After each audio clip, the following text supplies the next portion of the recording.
Hey, good morning, guys. We're going to have our garden chat this morning. We're really excited how the bed's doing. We did have a goat bust in and cause havoc, so dang goat. We're starting over from tiny plants. She really caused havoc in the raspberry patch. So surprisingly, it wasn't the weather, which is usually the troublemaker. It was his sister, so it's genetic. So I think our discussion today is something that we've been seeing a whole bunch of, and I don't know if it's, once you open your eyes and you start looking, you just can't unsee things, and then you keep seeing things that really, I don't know, like back the opinion that you've made or the deduction that you've made out of the information that you've gotten. It's like you continuously get presented with information that it's like, yes, this is the right choice. So we are near the sheep, and the corgis believe that we are hurting sheep without them. So they're going to try to be part of this conversation. So I apologize for the barking dog in the background. So once we get done with you, we're taking them out on the sheep. Let me know if you guys want like a video of just the dogs herding sheep and me talking about what I'm doing. These are older corgis that are, one of them I've done a lot of herding with as far as clinics and stuff. And the other one is brand new. So we're kind of starting from scratch, and but he has so much potential. So much genetic herding drive. It's amazing. I'm pretty excited about it, but let's get on to our discussion. So I feel like this week, it's the fact that the corporate food organization is legitimately poisoning our food to make us sick. Yeah, and it's a big thing because, I was like, that's obviously people are just wearing their metal tin hats. I almost made us tin hats for today. I really was like, because I'm, still new at all of this, but we've done the keto last summer, and we're just on meat and veggies, and literally you can see the days that we actually have something, particular things, we just swell up like crazy, and we have so much pain in our bodies. I think the thing that made me the most angry, because I love bread, I love desserts, I love those things. Like that's my go-to. That's really truly what I want. And finding out that you can be in other countries, Italy, Brazil, Europe, like all of those countries, and because the chemicals that are in our food are banned in those countries, look at how hot, how fit people are in those countries, and they eat bread, they eat desserts. When I was in France, because I went to France when I was 17. Now I did a whole tour of Europe for my senior class trip, right? Worked really hard all through high school. That was not a privilege. I worked my hiney off for that trip. And people ate desserts like a couple of times a day. And I'm like, this is calling my soul. Like, I want to have something sweet with every single meal. And they do over there. And they're all fit and trim and thin. And literally, I can't believe that it's anything other than the chemicals in the food. And so when we're looking at this, we're like, it's like backing up that data. It's one of the most shocking things, I think, for me was when I saw a comparison of like different foods in the UK from the United States, and they literally had like Fruit Loops and what was in it in the UK, and then Fruit Loops and what was in it in the United States. And this wasn't just Fruit Loops. This was like dozens of things. And the ingredient list was like 5 items in the UK and like 20 items in the US. And most of them you couldn't even say what it was. Right. You had no knowledge what it was. I think the biggest thing for me that has made me angry, it's gone past the why are they doing this to us kind of thing, too angry, is when I found out Big Pharma owns the weed killing companies. So they own these companies. This is the follow the money thing. This is the big conspiracy theory of follow the money. But when you follow the money, if you have a business that you need people to be sick in order for that business to run.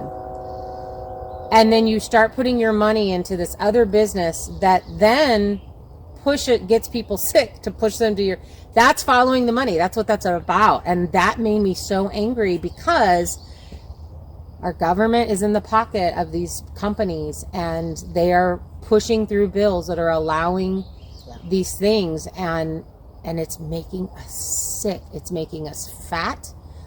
There's also some chemical, and I can't remember the name of it. You guys are gonna have to do your research. Yeah. This is why we don't give you like, look at this, look at this, look at this, look at this, because all we're wanting you to do is look. Go out, just and look go yourselves. look. Start researching it. Start looking things up. You don't even have to look hard, and you will find the stuff, because they're not hiding it anymore.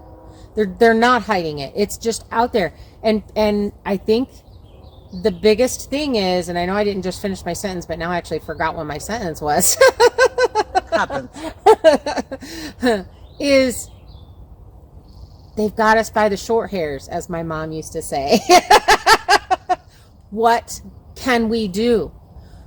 It is, 50 years ago, I guess maybe it's a little longer than that. 60 years ago, everybody had a garden. Everybody grew the majority of their own food.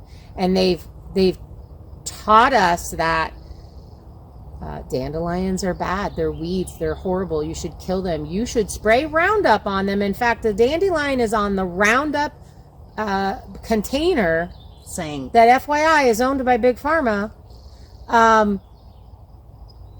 So here you think that these these plants that God has put on this planet, that our bodies work with, that our bodies heal from, we take those, our body heals. We're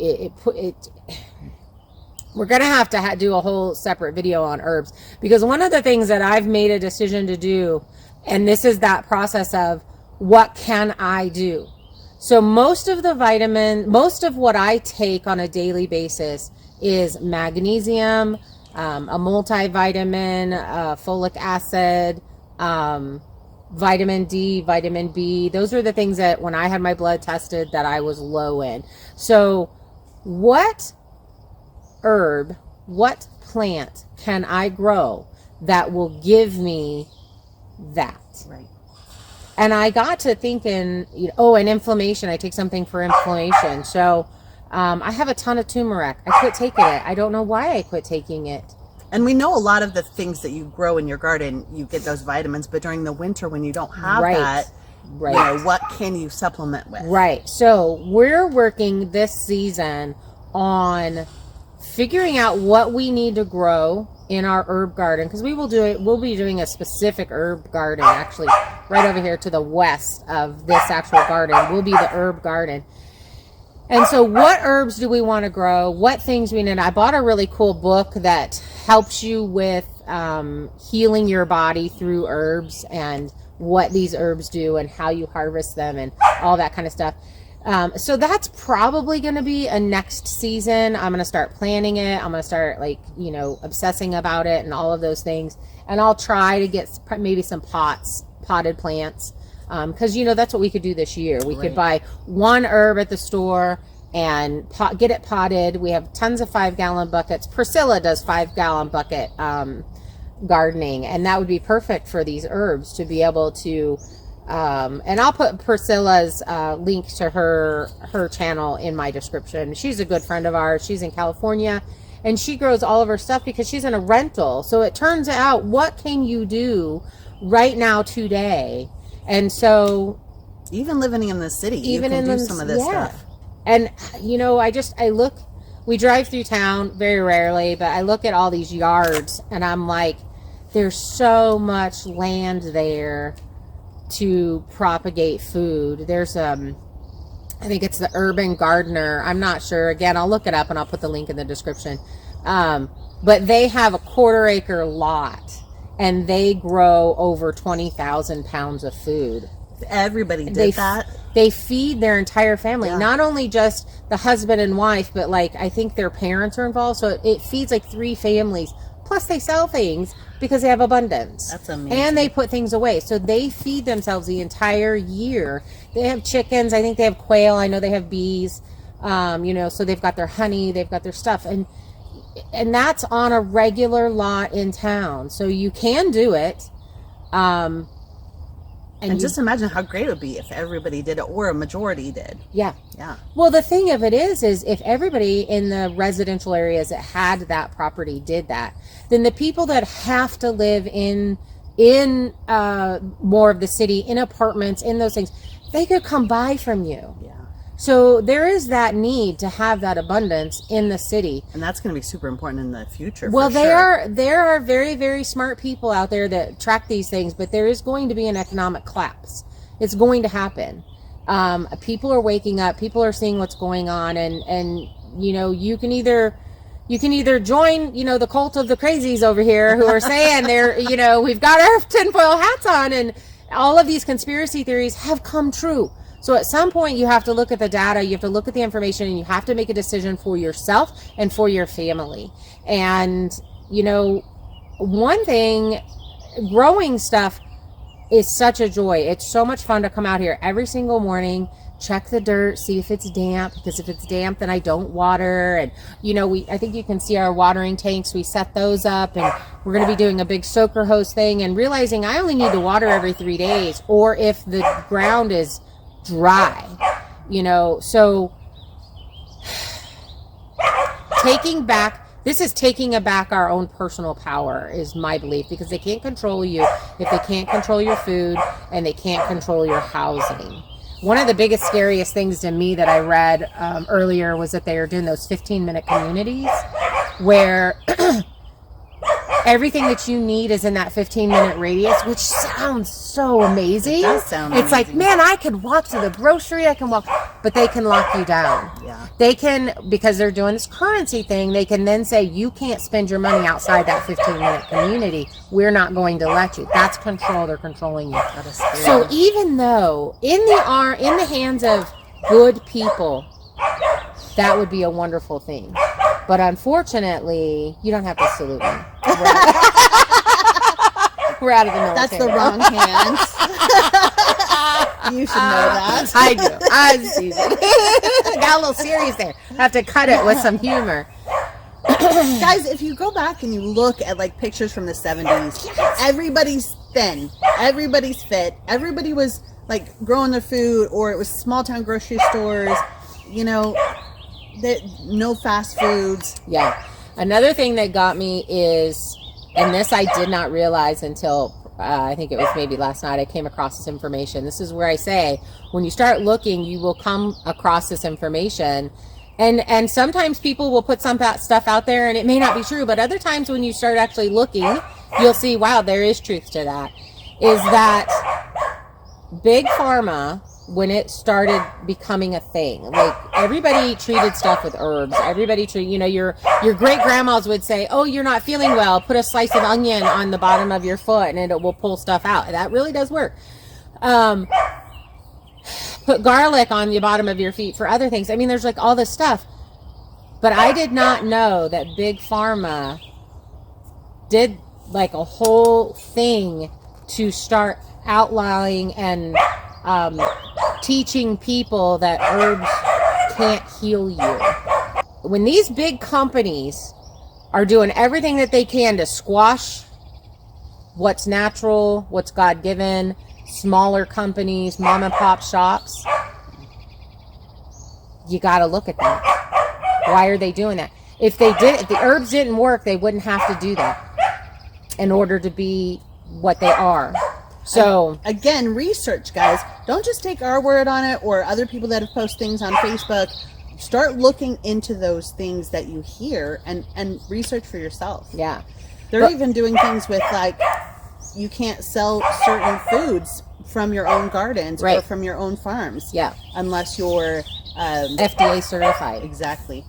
I can't sell you my abundance of tomatoes, which we're not going to have this year. You know, but in Texas, I had so many tomatoes that, you know, you can up what you've got. You're like, I'm set for the next year and a half on salsa and, you know, pasta sauce. And I still have more. So what do I do with those? I've saved my seeds. Yeah. I've done those things. So We are going to be saving seeds.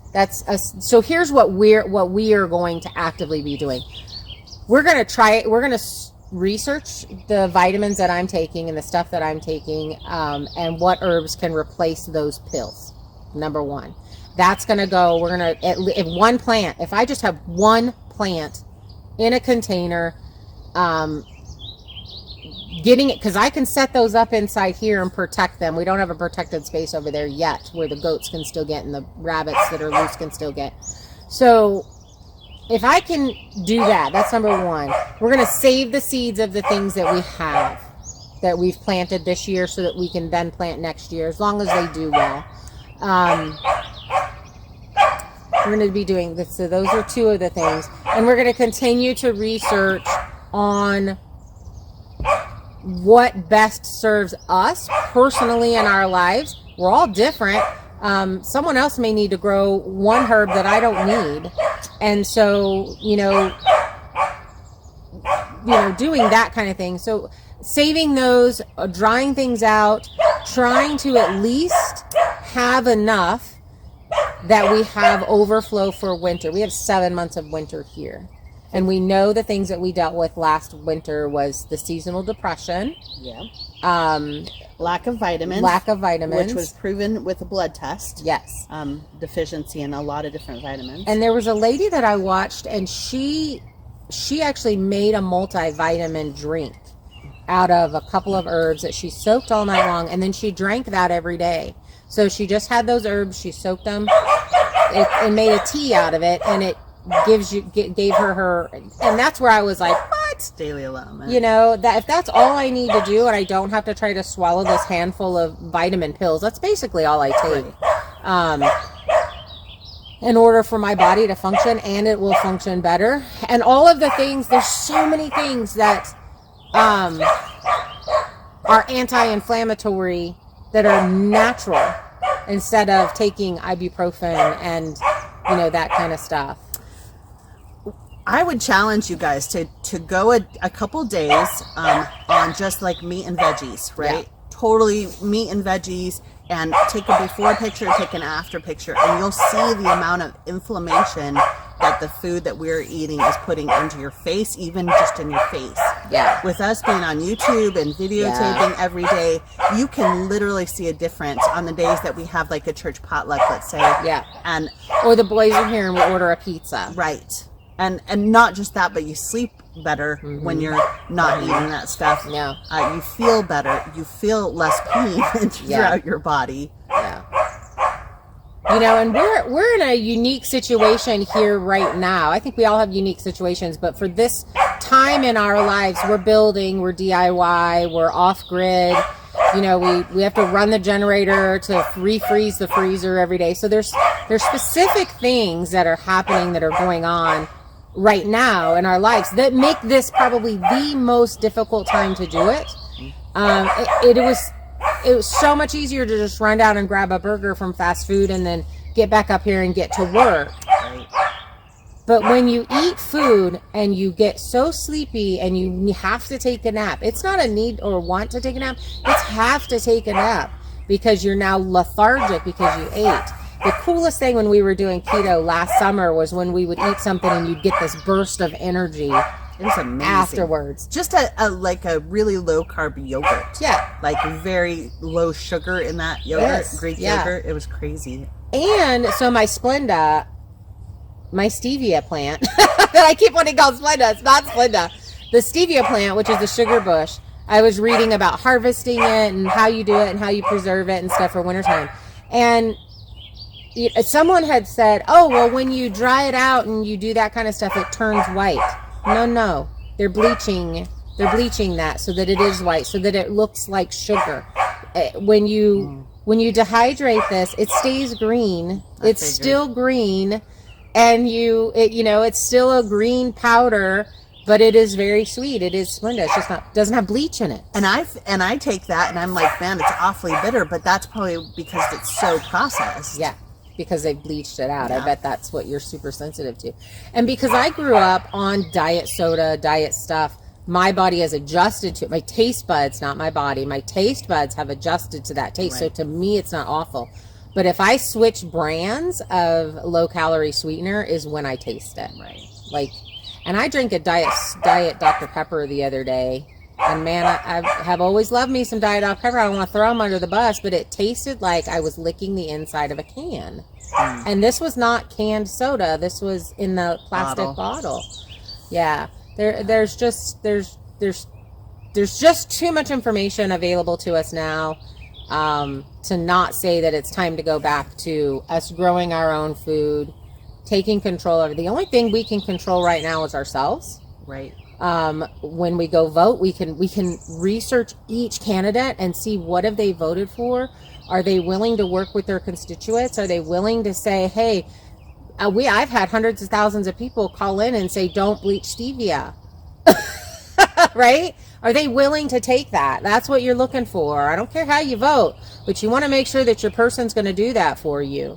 You know, that is really, really important. Is that person going to say, I'm going to listen to my people, or do they have an agenda, and are they being paid by these big pharmas and these big companies to push their agenda? Because the only thing we have, I don't know about you, but I don't have $500 trillion to give to somebody so that they will represent my vote. What I need is somebody who's going to say, my people want this. Yep. So I'm going to fight for this, and I don't care what these other companies with this money have. So that, I would say, is very important. But what we can do right now is we can look at, what am I eating? What am I growing? If you are not growing something, you guys, when the shit hits the fan, you're going to wish you did. You're going to wish you put something in buckets. You're going to wish that you did that. And when you start researching, I'd have to say, don't panic, because you're going to want to get panicked. You're going to want to be angry. Take that emotion and put it in what you can do. Start looking at, what can I do? You can buy 5-gallon buckets. You can put some dirt in it, and you can start growing some herbs. And let's just say you can't. Okay, you're older. You live in an apartment. You've never gardened. You just can't do it for whatever reason. Go and support some of your local farms, local people that have these gardens that you can get. And I guarantee you, if you are, let's just say, bedridden, or you can't leave your house, you start calling these people and saying, hey, I have this need. These small farmers, they're going to put together baskets, and they are probably going to figure out a way to hand deliver to you, or get it delivered to you. Start a delivery system. There is a need for that. And until people are told, that have the abundance, are told, they're not going to come find you. You have to find them. Make that call. Find out how it can happen. And utilize social media. I mean, go, whatever you're on, whatever platform you're on, ask local people in your area. Find out, like, we have a Sandpoint local forum, and people post things on there. And if you're looking for something like, I'm in need of, a farmer's market, or fresh vegetables, or fresh fruits. Oh, I have to, speaking of that, so I've been kind of reading some stuff. And this lady, her and her family are moving here from North Carolina, I'm pretty sure it is. And she has posted every day on the local forum, you guys are going to get annoyed with me, but I'm moving here, and I need these things, and I want to get this set up before we get here. So smart, so smart. Raw milk, I need this many gallons a week. Fresh vegetables, our garden's not going to go in this year, so I need to be able to buy from somebody. It was so cute. She's like, okay, this is my second post today. I'm sorry, but I need this. And the comments, people are like, we will help you. You are like-minded. You are doing the things that we're doing. And it's just, people want to help. They want to help. They want not only that, she's growing her community. Exactly. Like, she's growing friends already. She's not even here yet. They're not going to be here, I think, until end of June or something. Or July. And she's already has contacts. She has people. She has all this stuff. She's set up her stuff. So that really does work. That's a very powerful tool. That's using social media for good. Really, I think what it was meant to be, instead of pushing, pushing agendas. We might be pushing agenda, but we're not. We're telling you, you do what you want to do. I've always said, give me the information and let me make a choice based on the information, not based on what somebody else says. Well, I don't know about the rest of you, but if somebody tells me to do something, my first instinct is to push my feet in the ground and say, no, I'm not going to do it just because you're telling me to do it. That's funny. So I used to be that way. But now I'm like, I got to look at this. There's too much information out there. I got to look at it. Well, what I'm basically... And I got to make that decision. What I'm basically saying is don't listen to us. Go and do your own research. Yeah. I mean, don't just be like, okay, they're saying to do this, so do this. Oh, well, my grandbabies are pulling up in the driveway because we get them today. So I guess that's our cue to let you guys go. Have a beautiful day. We're so happy that you came to hang out with us. And, you know, make sure you subscribe if you haven't, because we're going to be doing some sheep herding. We're going to be tending our garden. I think this is the one thing that I don't film, but I am doing garden tours so I can show you how things are growing and what things are doing and that kind of stuff. So thanks for hanging out with us, you guys. Bye.